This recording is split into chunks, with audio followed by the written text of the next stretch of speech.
This is the Wrestlebread Podcast, bringing you the latest news, recaps, and analysis of AEW and WWE. Get the unique perspective from a wrestling fan of over 25 years. Here's your host, Jaydee.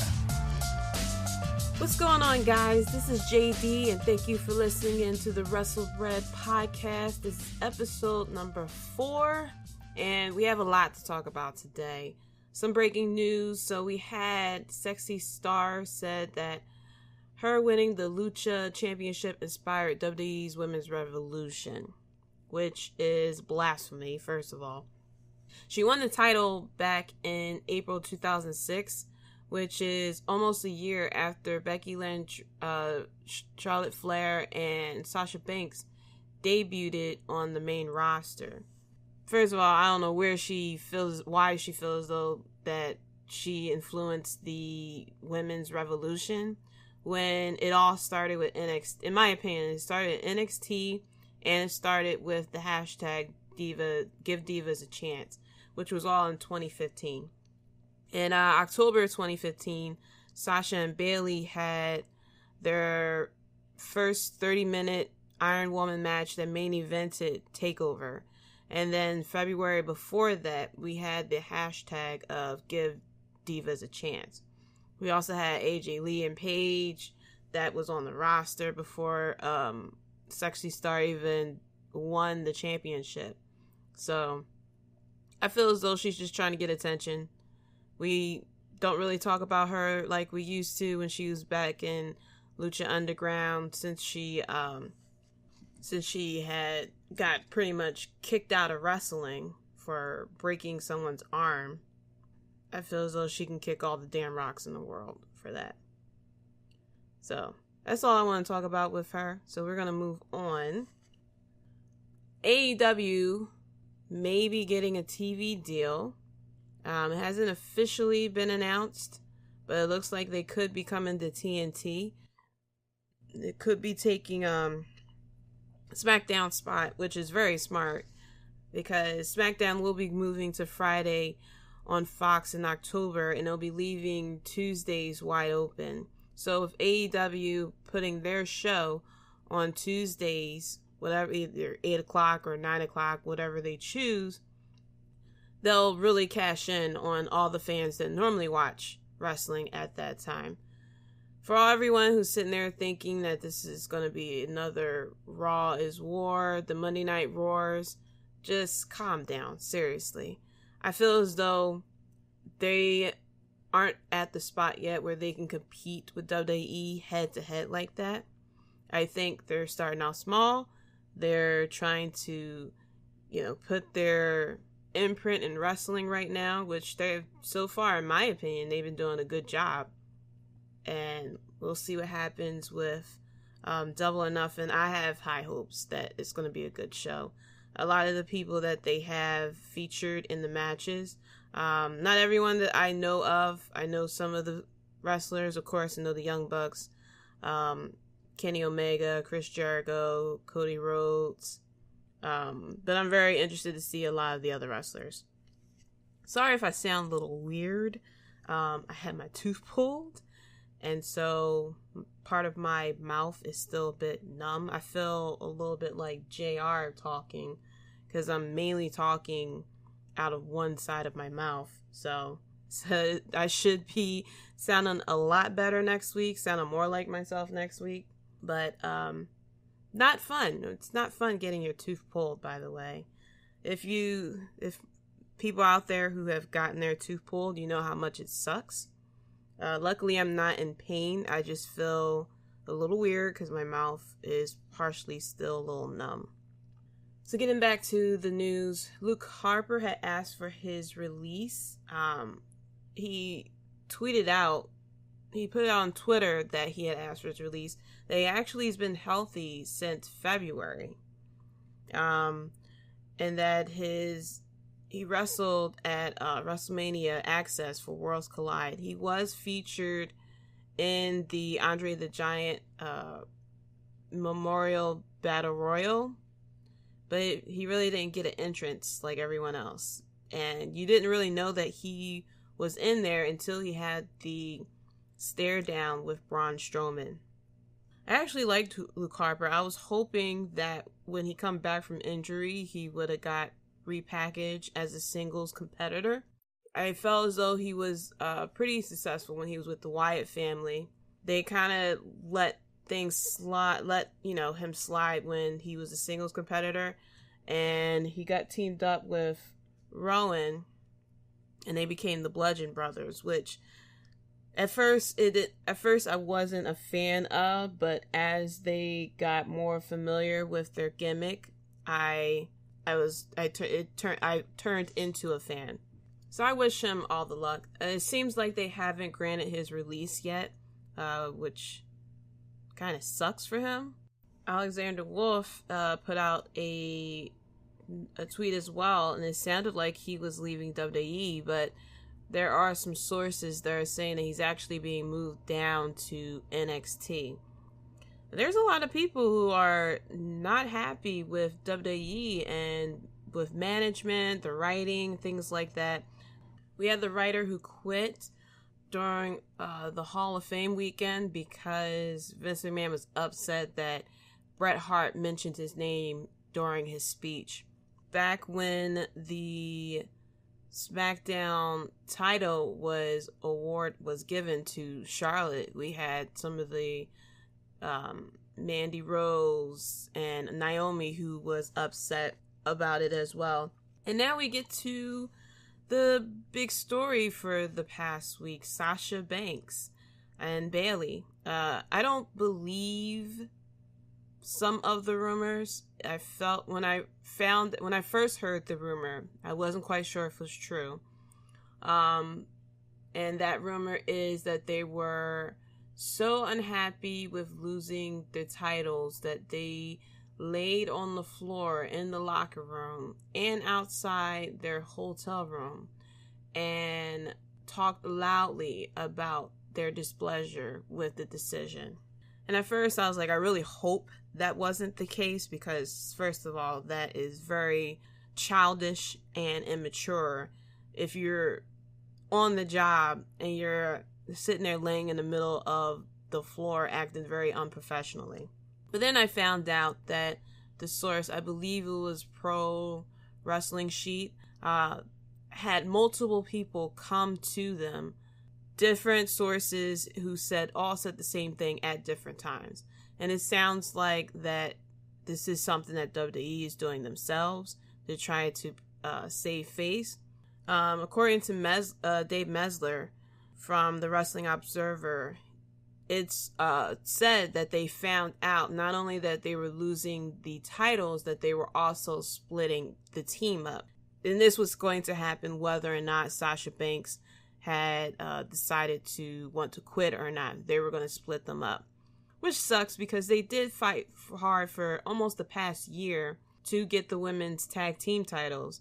And they finally get the tag team titles, won them first. And then not only do they lose them, but they will not have another shot at even competing for them.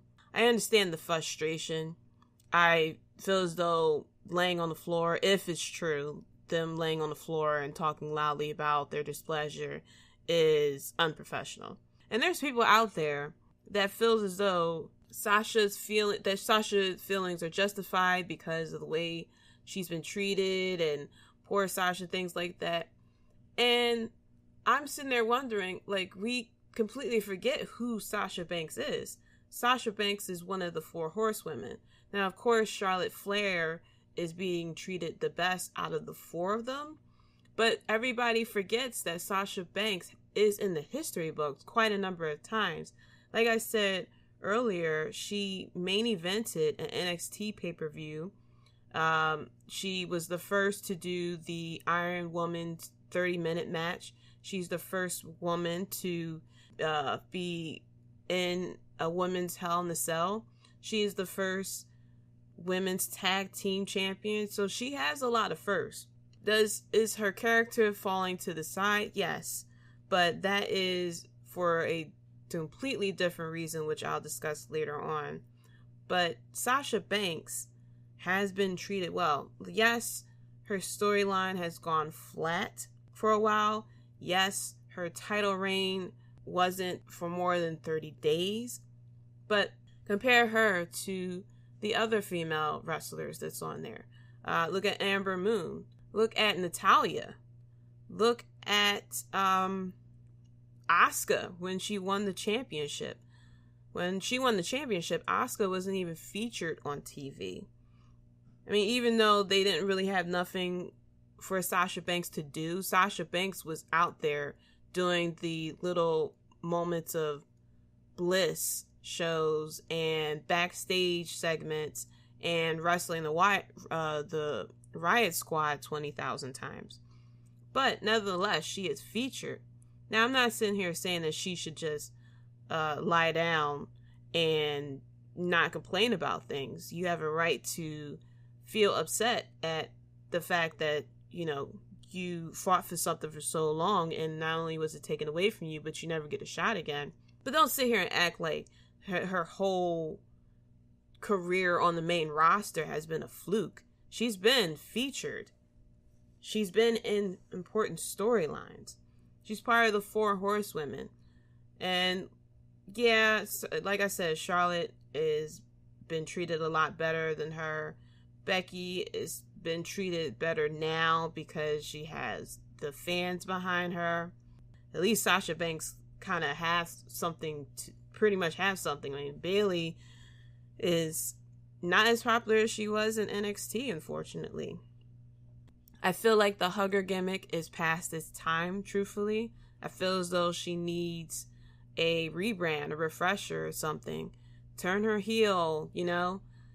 Give her a change of pace. She's been the hugger gimmick for, over 4 years now? Hasn't turned heel. So, she needs something fresh. Sasha Banks hasn't been on TV as of late. Sounds like it's rumors that she did ask for her release. WWE does not want to grant her release. There's a rumor that she signed a contract maybe a year or two ago.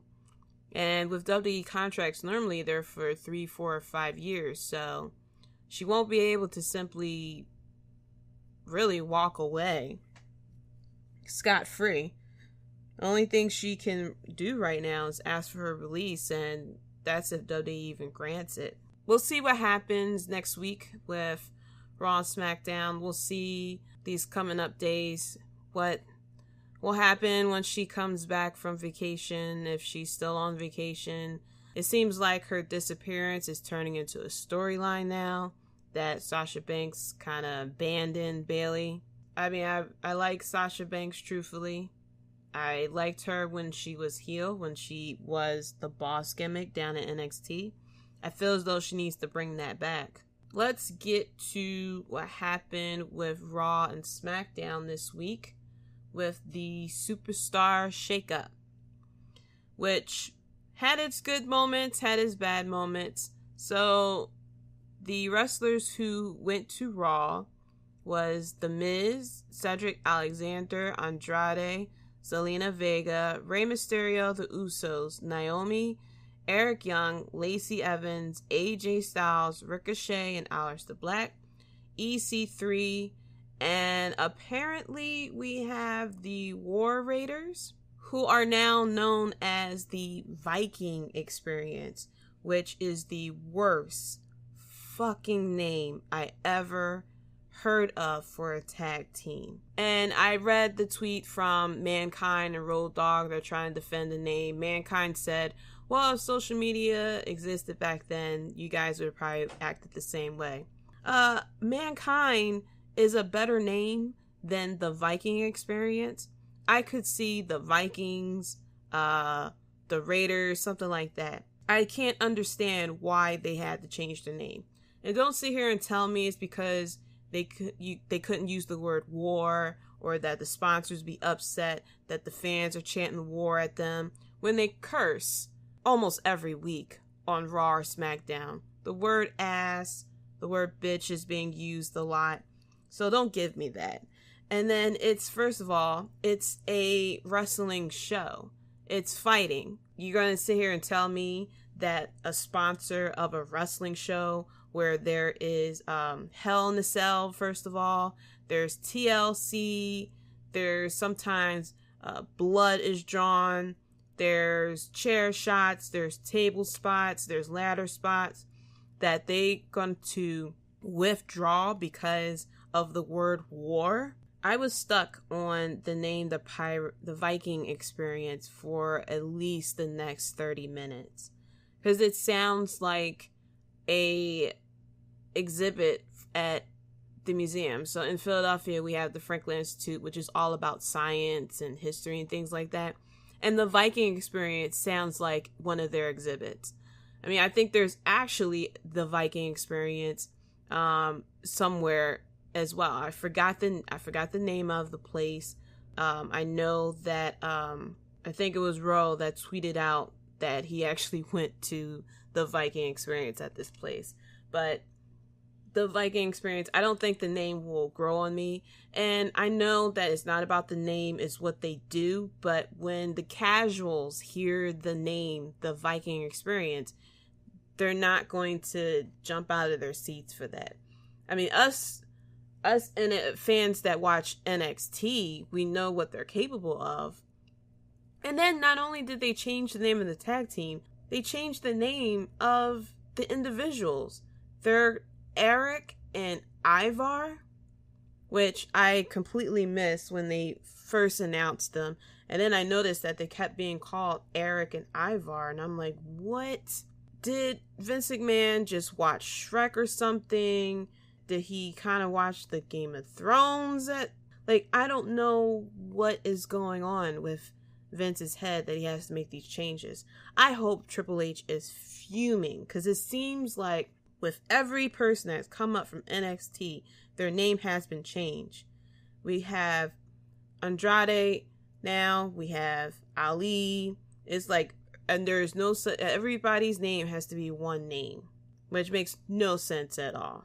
Soon, Aleister Black will be called Aleister. I mean, Ricochet is all one name, but maybe he'll start being called Rico or something. It just makes no sense at all that they have been renamed to the Viking Experience. And you can't sit here and tell me any reason why they had to drop the War Raiders. None at all. That's enough of the rant for that. The superstars that went to SmackDown was Bayley, Liv Morgan, Chad Gable, Apollo Crews, Mickie James, Heavy Machinery, Kairi Sane, Lars Sullivan, who actually is named for Raw too, so I'm not quite sure if he's just going to be bouncing around like Ricochet and Aleister was. But as of right now, he's listed on both. Finn Balor, Amber Moon, Buddy Murphy, Elias, and the big dog, Roman Reigns, which a lot of people is now concerned that he is on SmackDown. I think it's a nice change of pace that he's on SmackDown. He's been dominating on Raw for so long before his absence due to leukemia. But now he's on SmackDown. It's pretty much nowhere for him to go but to the top. And we just had our babyface champion win his title. So, I don't know. Kofi Kingston tweeted at Roman Reigns. A lot of people are nervous about Roman Reigns versus Kofi Kingston. Because there's really one way. Because there's really one way for that match to go. So, I hope that Kofi Kingston has a lengthy title reign. I really do. I hope he at least defends it 3 times successfully before it's taken away from him. There's no guarantee now that Roman Reigns is on SmackDown. But who knows? Maybe Roman Reigns probably will fight the mid-card. Or, it seems like right now he's up against Elias. So, but we can only hope. So let's go through the best and worst parts of this week. We'll start with one of the worst parts, which you probably already know, the Viking Experience.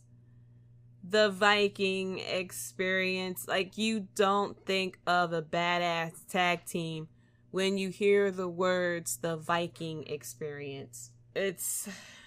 the Viking experience to me feels like nails on the chalkboard. It's pretty much that bad. I hate the name with a passion. I really do. It just, and it sucks because the whole thing with their entrance was, you sit there and go, war, war, war. It's cool, but now it's the Viking experience. They sound like two grown men that likes the cosplay. It sounds like a convention where everyone goes and cosplay as Vikings, and you go through, what the Vikings went through, what did they eat, how did they live, things like that. That's what the Viking experience is, not the NXT Tag Team Champions. I don't think I'm going to get over the Viking experience for a long time. I'm hoping that maybe they'll hear the frustration of the fans and decide to change the name. And then, which is also stupid, for the casuals who don't really watch NXT, if they sit there with them saying, oh, they're from NXT, if you go to watch NXT, you won't find the Viking experience. You find the War Raiders. And you won't find Eric and Egar, whatever the name is. You find Hanson and Rowe. So it makes no sense. But nevertheless, the next worst part of this week is Michael Cole saying, "This is phenomenal," when AJ Styles came out.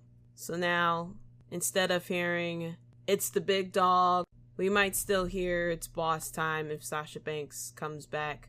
But now, every week, we're going to hear "This is phenomenal." Michael Cole really just knows how to kill things, doesn't he? He really does. So then the number 3 thing, worst part of this week, was the 8-woman tag team. This is an issue I had with WWE for a very long time.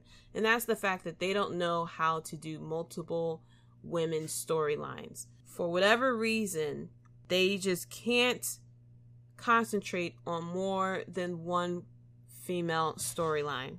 That's been happening with Ronda Rousey and Becky Lynch and Charlotte Flair for the past couple of months, to the point that Asuka really had nothing to do except for to fight Mandy Rose, which really didn't have that much of a storyline or a build.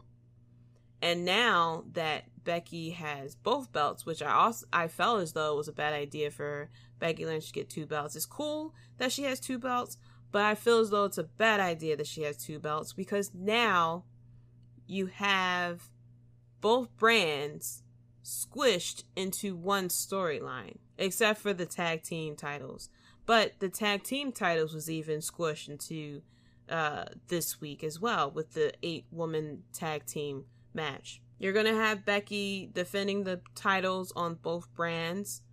It seemed like they started to have her versus Amber Moon, and then Bayley came out for whatever reason, which brought out the Iconics, which brought out Paige first, and then Mandy Rose and Sonya Deville, and then the tag team of Asuka and Kairi Sane.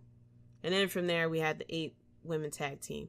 And the multiple women tag team is something that WWE had done for years. And it always upset me because it just feels like lazy writing. I mean, you can have more than one storyline, more than 2 storylines, because it's 2 brands.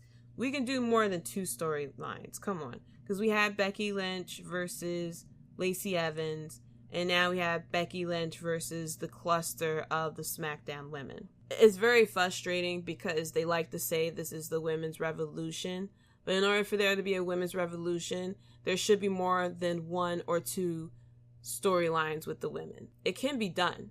It's just people, whether it's Vince or the writers or whatever, are too lazy to have to plan everything out. And it's kind of the same thing that happens with Raw sometimes too. They concentrate so much on the top 3 or 4 people that everyone else kind of gets shuffled into the jumble. But we'll see what happens with the superstar shakeup. Now that Roman Reigns is on SmackDown, we'll see how everything gets handled as far as the writing. We'll see what happens with, the women. Hopefully, especially since now we have the women's tag team belt, that they'll be able to have at least 3 storylines since there's 3 belts in the women's division right now. Well, let's stop with the worst parts of this week and we'll go to the best parts of the week. And the first one is that AJ Styles is on Raw. At first, I wasn't that happy about it because with AJ Styles is there with Seth Rollins, Roman Reigns. I can't even say Drew McIntyre because Drew McIntyre kind of got shuffled to the side too.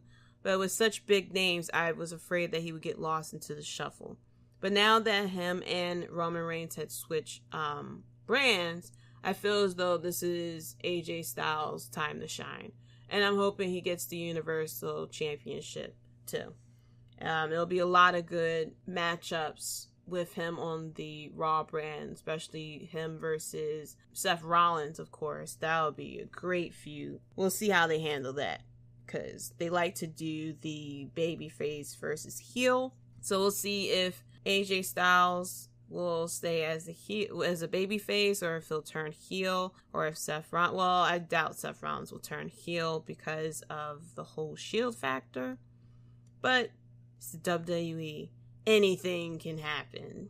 The next one is something I found funny on Raw when Shane McMahon came out, that he likes to have himself called the best in the world, and the crowd shitted on it and chanted CM Punk, which actually fits because Shane McMahon keeps calling himself the best in the world, which was something that CM Punk always said.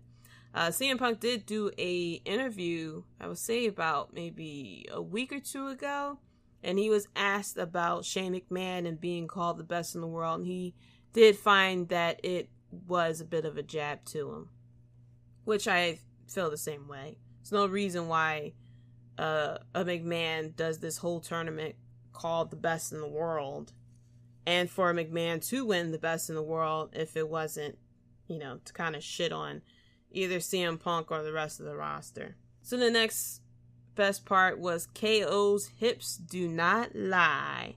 Man, can he swerve them hips. Kevin Owens is a very funny character when he's a face. Him and Sami Zayn, especially when they were heel, they were hilarious. So I'm very happy that he teamed up with the New Day and that he did a couple of the pancake eating backstage. He did Big E's introduction, which is gold. He clapped on beat too with the New Day rocks. He swerved them hips.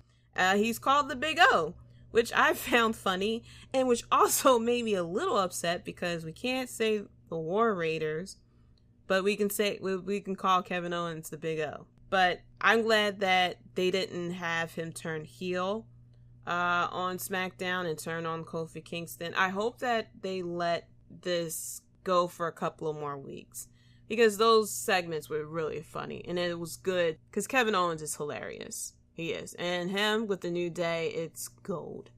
Then the last best part of the week was Sami Zayn. Sami Zayn working up the crowd in Montreal. And they kept playing his theme music over and over again. He was sitting there dancing and sliding off his chair and going up and down the ramp, and with the crowd going crazy, singing his theme music. And then, you realize, he's still a heel because he mentioned how, Montreal is a bunch of fools and he's happy he don't live there anymore. And he ended the promo with "I see you in hell," which I feel as though is a great heel line. Sami Zayn as a heel, I feel as though it's pretty good. It's kind of refreshing. The crowd chanted KO at Sami Zayn, which he wasn't too pleased about. A heel Sami Zayn and a face Kevin Owens, I'm fine with. We'll see what they do as far as Sami Zayn, where his promos will go to. We'll see also what's going on with Bray Wyatt. The very intriguing vignette that was shown this week with the doll house, and then it ended with a creepy ass doll sitting in a rocking chair. Very creepy. But we'll see what happens with that. Some people think that it could be Nikki Cross and Bray Wyatt teaming up, which I really wouldn't mind seeing if it works. I hope that it works. I'm starting to get the vibes that it's not a puppeteer / Tales from the Crypt type of doll like we saw at the first one. I'm very interested to see what happens. I'm hoping that they won't keep on putting out vignettes of the dolls and things like that, because after a while it gets a bit tired. I'm hoping that Bray Wyatt actually has a good gimmick and a working gimmick, and none of the creepy worms flashing on the ring. So I'm hoping that we get something good. I'm also interested in what's going on with Mojo Rawley. I mean, you can only talk to yourself in the mirror, but for so long. And then he got this, he had this creepy makeup around his eye. But I'm very interested to see what happens with Bray Wyatt when he returns. Hopefully, who he will be when he returns will work for him. I actually am a fan of Bray Wyatt, especially when he had the Wyatt family. I felt as though it worked out, but all good things come to an end, don't it? Just like the Viking experience. Well, that's it for the Wrestlebread podcast. Thank you guys for listening. Make sure you hop on Twitter and follow me at Jaydee Talks, JAYDEE Talks. Make sure you follow the podcast at Wrestlebread. Make sure you leave a review and let me know your thoughts of the podcast. I'm excited for Double or Nothing coming up in May. See what happens next with the Superstars shake-up. And peace out, guys. Thanks for listening. If you enjoyed the show, be sure to subscribe and leave a review. Check us out at Wrestlebread.com and subscribe to Wrestlebread on YouTube for more breaking news and JD's opinions.